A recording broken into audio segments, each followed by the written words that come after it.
बेटा, बेटा मोहन, मुझे बेचैनी सी लग रही है। मोहन बेटा, आओ मेरे पास, मेरी हालत सही नहीं है। मेरे पेट में बेहद दर्द है। मेरे पास आओ बेटा, कोई तो आओ।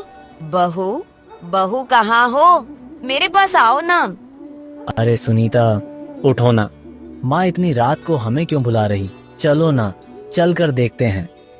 दिन हो या रात, यह मुसीबत मुझे कभी चैन से नहीं रहने देती। आधी रात को भी कोई चिल्लाता है क्या? ऐसा मत कहो सुनीता, वो मेरी माँ है। एक बार चलो, चल कर देख तो लो।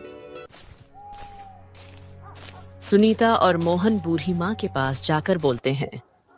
क्या हुआ माँ, इतनी रात को हमें क्यों जगाया? बेटा, मुझे कुछ बेचैनी सी लग रही है और नींद भी नहीं आ रही है, इसलिए कुछ देर मेरे पास बैठ जाओ। अरे माँ, तेरी उम्र हो गई है। इस उम्र में थोड़ी थोड़ी परेशानी होती ही रहती है। अगर हम तुम्हारे पास बैठकर सारी रात जगे रहे तो फिर कल घर और खेत में काम कौन करेगा? इसलिए तुम सो जाओ और हमें भी सोने दो। बूढ़ी माँ को उसी हालत में छोड़कर दोनों वहाँ से अपने कमरे में चले जाते हैं और बूढ़ी माँ रोते हुए सोच रही थी। हे ईश्वर, इस दुनिया में किसके लिए तूने किसी को अपना बनाकर नहीं भेजा? सब मतलब से पूछते हैं। तूने एक बेटा दिया, वो भी मेरे लिए नहीं, किसी और के लिए। बूढ़ी माँ सोचते हुए सो जाती है। अगली सुबह बूढ़ी माँ अकेली बैठकर खुद से बातें कर रही थी। हे भगवान, मेरी तकदीर इतनी खराब क्यों बनाई है? पति छोड़कर चला गया, बहू दिन रात तंग करती रहती है। ओ ऊपर वाले, यह दुख मैं अकेली बेसहारा कब तक सहन करूं? या तो मुंह बेबस को जल्दी ही उठा लो, या नहीं तो मेरे बेटे को सद्य बुद्धि दो भगवान। बूढ़ी माँ की आवाज सुनकर सुनीता घर से बाहर आई और आकर बोली। ए बुढ़िया, ये सुबह सुबह क्या लगा रखा है? खुद तो सोती नहीं, हमें भी शांति से सोने नहीं देती। जब देखो दिन भर बड़बड़ाती रहती है। तुम दोनों तो चैन से सो जाते हो, मेरी उम्र पे तो तरस खाओ। अगर मेरे पति जिंदा होते तो मुझे इतनी कष्ट नहीं होती। अरे रे, देखो तो, जैसे बूढ़ा जिंदा होता तो तुम्हें चांद तारों की सैर कराने ले जाता। सुबह सुबह तेरा मुंह देखने से ही मुझे घिन आती है। जब मैं उठूं तब घर से निकलकर कहीं और क्यों नहीं चली जाती है। बहू, इतना भी घमंड अच्छा नहीं होता है, ऊपर वाला सब देख रहा है। अच्छा, सुबह सुबह तेरे प्रवचन नहीं सुनने मुझे। तेरे जैसी मैं बैठी नहीं रहती, मुझे घर का कामकाज भी करना होता है। अगर तुझे खाना खाना है तो जाकर खेतों से सब्जी तोड़ कर ला, नहीं तो आज दिन भर भूखा रखूंगी तुझे। सुनीता को बूढ़ी सास एक आंख नहीं भाती थी। सुनीता का बस चलता तो बूढ़ी को मार मार कर घर से भगा देती, पर मोहन की वजह से चुप थी। दोपहर का वक्त था। सुनीता अपनी सहेली से झील के किनारे बैठकर बातें कर रही थी। कैसी हो सुनीता? आजकल दिखाई भी नहीं देती हो। क्या कहूँ मीरा, मेरी बूढ़ी सास की वजह से मेरा जीना हराम हो गया है। ना रात को चैन से सो पाती हूँ, ना ही दिन में चैन से खा पाती हूँ। अरे सुनीता, बस इतनी सी बात। मैंने तो अपनी सास को उसके रिश्तेदार के यहाँ भेज दिया है। अब मुझे घर में आराम ही आराम रहता है। मेरे नसीब में तो ये सब है ही नहीं मीरा। मेरी सास का कोई अपना रिश्तेदार भी नहीं है जो उसके पास में इस बुढ़िया को भेज दूं। अरे रिश्तेदार नहीं है तो क्या हुआ, तुम्हारे पति तो है ना। बस मैं जैसा कहती हूँ तुम वैसा ही करो। तुम्हारे रास्ते का कांटा तुम्हारा पति ही साफ कर देगा। फिर मीरा ने सुनीता को सारी योजना बताई, जिसे सुनकर सुनीता खुश होकर बोली। ओ मीरा, तुमने तो मेरा मन ही खुश कर दिया। इस तरह तो सच में बुढ़िया मेरे रास्ते से हट जाएगी। मीरा से इतना बोलकर सुनीता घर आ जाती है।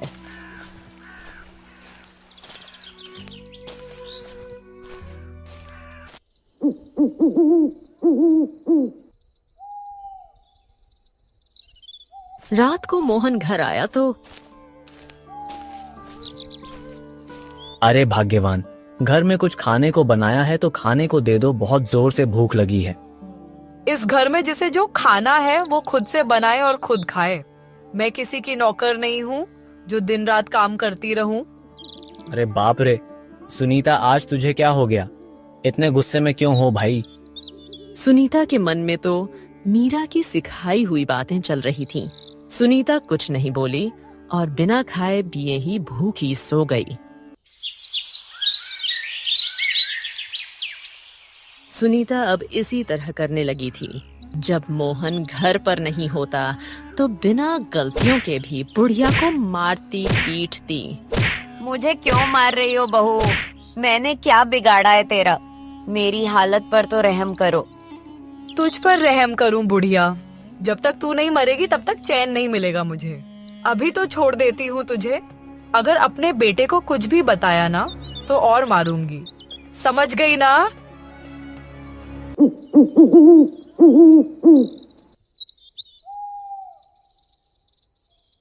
रात को जब मोहन घर आया तो डर के मारे बूढ़ी ने मोहन को कुछ नहीं बताया। सुनीता को उसी हालत में देखकर मोहन पूछ बैठा, तुम्हें क्या हुआ है भाग्यवान? इस तरह क्यों पड़ी रहती हो? अपने घर की हालत तो देखो। हाँ, तुम्हें मेरी नहीं पड़ी है, अपने घर की पड़ी है। नहीं सुनीता, ऐसी बात नहीं है, तुम इस तरह मत बोलो। मोहन को इस तरह देखकर सुनीता सोचने लगी। मीरा की कही हुई बात को मनाने का यही मौका है। यह सोचकर सुनीता ने मोहन से कहा, देखो जी, अगर आप मुझसे प्यार करते हो तो कल से यह बुढ़िया इस घर में नहीं दिखनी चाहिए, मैं कह देती हूँ। ये तुम क्या कह रही हो भाग्यवान? वो मेरी माँ है और इस उम्र में उसे कहाँ भेज दूं? इस दुनिया में मेरे अलावा मेरी माँ का और कोई अपना नहीं है। मैं यह सब नहीं जानती। अगर इस घर को खुशी और सुखी देखना चाहते हो तो मैं जैसा कहती हूँ वैसा करो, वरना मैं नहीं रहूंगी इस घर में। मोहन के पास सुनीता की बात मानने के अलावा दूसरा कोई रास्ता नहीं बचा था। गुस्सा मत करो सुनीता, कहो मुझे क्या करना होगा? जब तक तुम्हारी माँ नहीं मरेगी तब तक हमारी जिंदगी खुशहाल नहीं हो पाएगी। दिन भर घर में बैठकर नाटक करती रहती है। अगर हम दोनों को सुखी रहना है तो हमें बुढ़िया को मारना होगा। बुढ़िया के मरते ही हमारे घर में सुख और शांति आ जाएगी। और हाँ, अगर तुमसे यह काम नहीं होगा तो अभी कह दो, मैं आज ही घर छोड़कर कहीं चली जाती हूँ। सुनीता की बात सुनकर मोहन भी सोचने लगा। फिर कुछ सोचकर बोला, कहती तो तुम ठीक हो सुनीता, मैं भी चाहता था बुढ़िया कहीं चली जाए तो घर शांत हो जाए, पर हम बुढ़िया को मार देंगे। ये बात किसी को पता चल गई तो। तुम डरते बहुत हो। बस मैं जैसे जैसे कहती हूँ तुम वैसे वैसे करो, फिर आगे क्या करना है। सारी बात सुनीता ने बता दी। सारी बात सुनकर मोहन और सुनीता सो गए। सुबह सुबह मोहन उठा और माँ से बोला, ए बुढ़िया, इस बैलगाड़ी में आकर बैठ जा। पर हुआ क्या है बेटा? और आज तुम ये कैसी बातें कर रहे हो? मोहन को सही और गलत कुछ नहीं दिखाई दे रहा था। गुस्से के मारे अपनी बूढ़ी माँ को धमकाते हुए फिर से बोला, देखो माँ, इतनी चिकनी चुगली बातें करने की जरूरत नहीं। अगर तुम अपनी भलाई चाहती हो तो चुपचाप इस बैलगाड़ी में आकर बैठ जाओ, वरना मुझसे बुरा कोई नहीं होगा। बेटे की बात सुनकर बूढ़ी डर से बैलगाड़ी में बैठ गई। फिर वो नालायक बेटा अपनी बूढ़ी माँ को लेकर जंगल की ओर चल दिया। कुछ ही पल में अपनी माँ को लेकर बीच जंगल में पहुंच गया।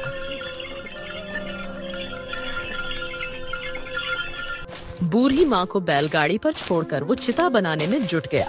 बेटे के कारनामे देखकर बूढ़ी को सारी बातें समझ आ चुकी थीं और रोती हुई सोच रही थी, भगवान, तूने मेरी जीवन कैसे बनाया है? ऐसा बेटा देने से अच्छा मुझे बांझ ही छोड़ देता। बूढ़ी को रोता हुआ देखकर मोहन बोल पड़ा, देखो बुढ़िया, अब रोने धोने से कुछ नहीं होने वाला। मैंने तेरी चिता तैयार कर दी, अब जलकर मरने के लिए तैयार हो जा। चिता पर बूढ़ी माँ को बिठाकर आग जलाने के लिए गया तो अरे, आग जलाने के लिए माचिस तो घर ही पर भूल आया हूँ। मोहन माचिस लेने घर चला जाता है।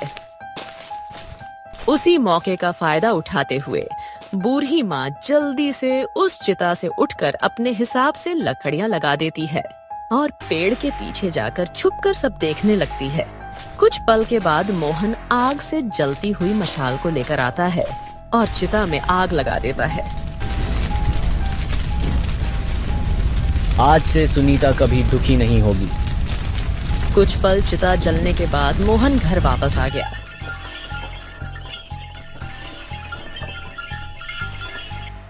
और सुनीता को सारी बात बता दी, जिसे सुनकर सुनीता खुश होकर सोचने लगी। मैंने तो सोचा भी नहीं था इतनी जल्दी मेरे गले का कांटा साफ हो जाएगा। अब इस घर पर मेरा राज चलेगा, कोई रोक टोक करने वाला नहीं होगा। सुनीता को टोकते हुए मोहन बोल पड़ा। क्या सोचने लगी भाग्यवान? कुछ नहीं स्वामी, मैं सोच रही हूँ कि बुढ़िया के मरते ही इस घर में कितनी शांति आ गई है। अब इस घर में धन की वर्षा होगी। तुम कहती हो तो होगी ही। उस रात बिमला ने खूब सारा खाना बनाया और दोनों ने खुशियां मनाते हुए खाया पिया और सो गए।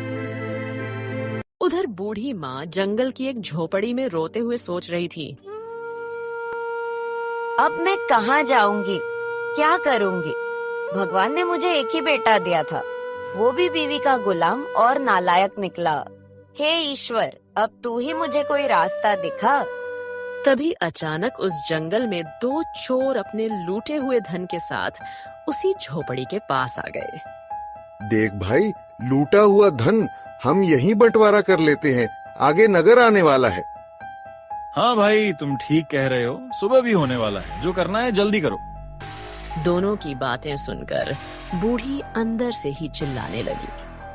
अरे बेटा रामू, उठो उठो, बाहर चोर आया है, पकड़ो पकड़ो, उन चोरों को पकड़ो। बूढ़ी की बातें सुनकर धन की गठरी को छोड़कर दोनों चोर वहां से भाग जाते हैं। चोरी की हुई धन की गठरी देखकर भगवान, तेरे भी खेल निराले हैं। कुछ ही पल पहले मेरे बेटे ने मुझे जिंदा जलाया और अब तूने मुझे इतना धन दे दिया। इस धन का मैं क्या करूंगी? इतना तूने किया है तो आगे के रास्ते भी अब तू ही दिखाएगा भगवान। बुढ़ी वो धन की गठरी लेकर झोपड़ी में आकर सोचते हुए सो गई।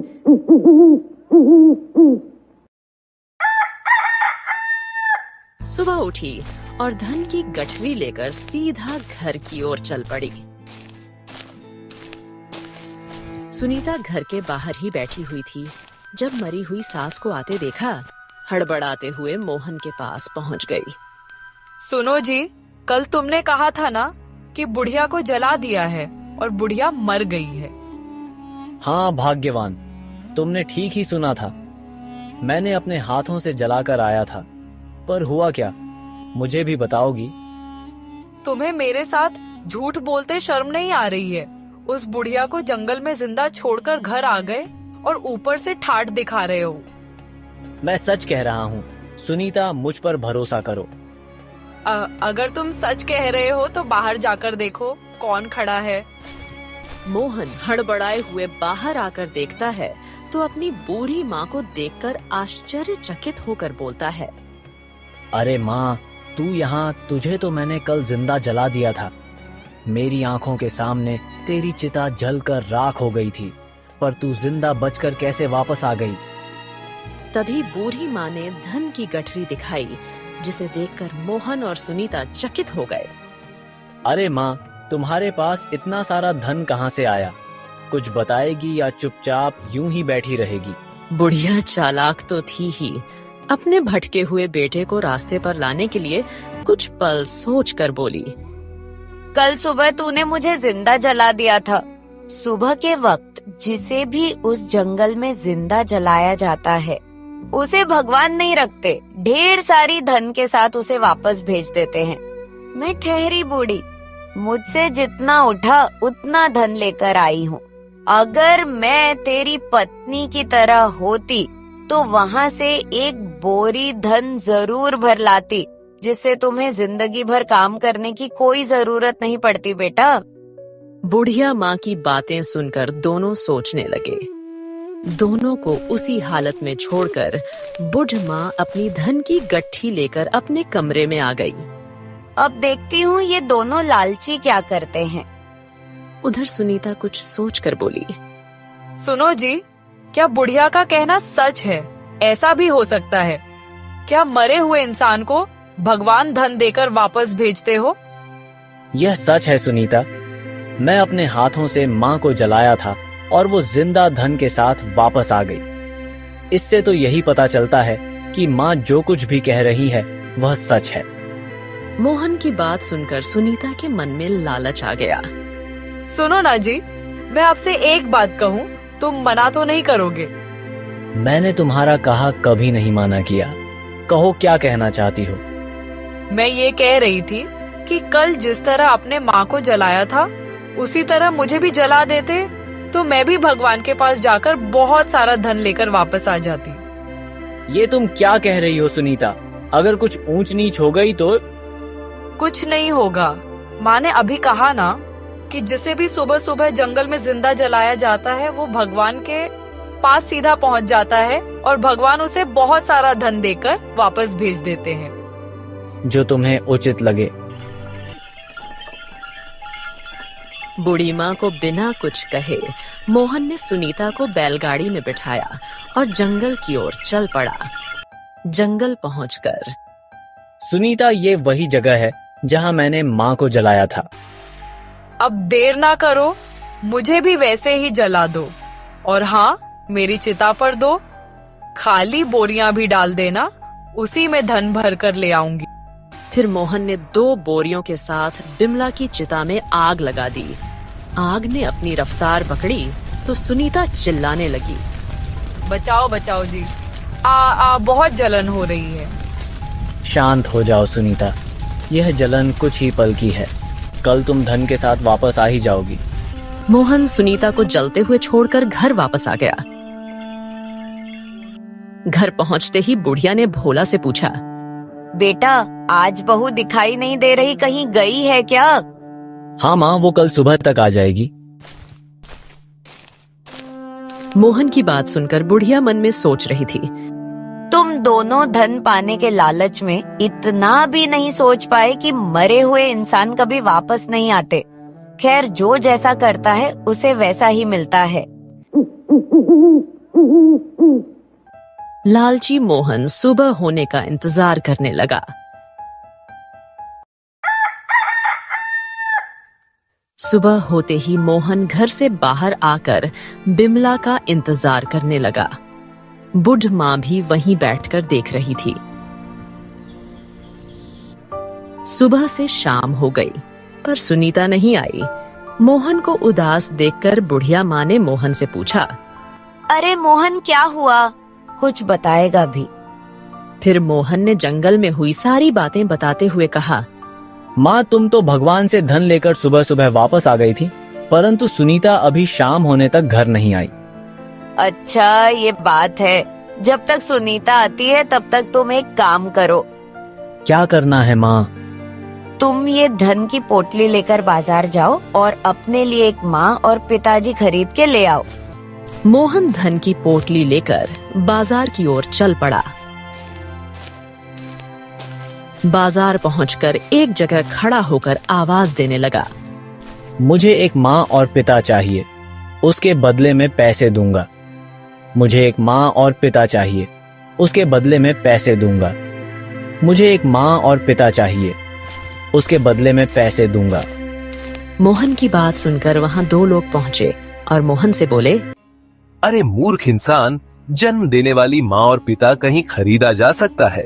क्या चाहे तुम जितने भी पैसे क्यों ना खर्च कर लो है। भाई, ये सच में मूर्ख लगता है, तभी तो बाप खरीदने आया है। बाजार में मोहन दोनों की बात सुनकर उदास होकर वहां से घर आकर बुढ़ी माँ से बोला, माँ, धन होने के बाद भी माँ और पिता कहीं नहीं खरीदा जा सकता। ओह, अब तो तुम्हें पता चल ही गया होगा कि माँ बाप अनमोल होते हैं। जब वो बूढ़ा बूढ़ी हो जाते हैं तो वे अपने बेटा और बहू को घर के बोझ लगने लगते हैं। यहाँ तक कि दोनों मिलकर बूढ़ा बूढ़ी को मारते पीटते हैं, घर से निकाल देते हैं और तुम्हारे जैसे नालायक बेटे हो तो पत्नी की बात पर बूढ़ी माँ जिंदा तक जला देते हैं। माँ की बातें सुनकर मोहन की आंख में आंसू आ गए। मोहन की आंख में आंसू देखकर बुढ़िया माँ फिर से बोल पड़ी। देखो बेटा, अपनी गलती पर पश्चाताप करना ही सबसे बड़ा धर्म है। अब तुम रोना छोड़ो और मेरा एक कार्य का काम करो। तुम धन की पोटली लेकर फिर से बाजार जाओ और अपने लिए एक पत्नी खरीद कर ले आओ। मोहन अपने आंसू पोंछकर फिर से बाजार पहुंचा और वहां फिर से आवाज देने लगा। मेरे पास धन संपत्ति की कोई कमी नहीं है, बस मुझे एक पत्नी चाहिए। मेरे पास धन संपत्ति की कोई कमी नहीं है, मुझे बस एक पत्नी चाहिए।